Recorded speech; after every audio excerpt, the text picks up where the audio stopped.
Au commencement, il y avait le feu, puis la bougie, la lampe à pétrole, enfin le gaz. Ensuite, plus rien pendant une très longue période. Quand le 22 octobre 1879, l'Américain Thomas Edison annonce qu'il a mis au point une ampoule à incandescence. Il a tâtonné, fait plus de 3000 expériences pour trouver le filament capable de produire une lumière.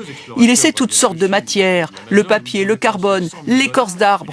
Il essaye même un poil de barbe de l'un de ses assistants. Finalement, il obtient un bon résultat avec un fil de coton carbonisé et en retirant l'air de l'ampoule. Elle brillera 45 heures d'affilée. La première lampe à incandescence était née. Il dépose un brevet.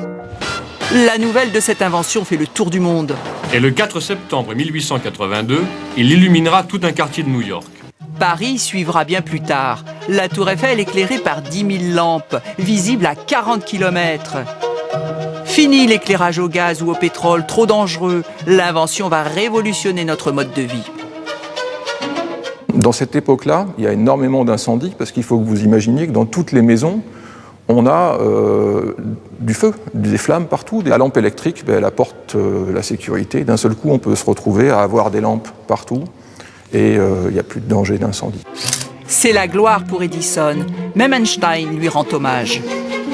Le plus grand inventeur de tous les temps, disait de lui Albert Einstein, qui s'y connaissait.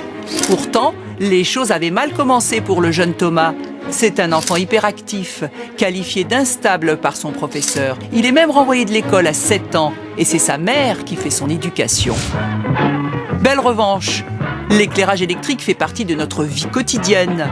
Personne aujourd'hui n'imaginerait une ville sans lumière. Mais cette ampoule à incandescence a un défaut. Elle est terriblement énergivore. Place aux lampes basse consommation qui coûtent plus cher, mais consomment beaucoup moins.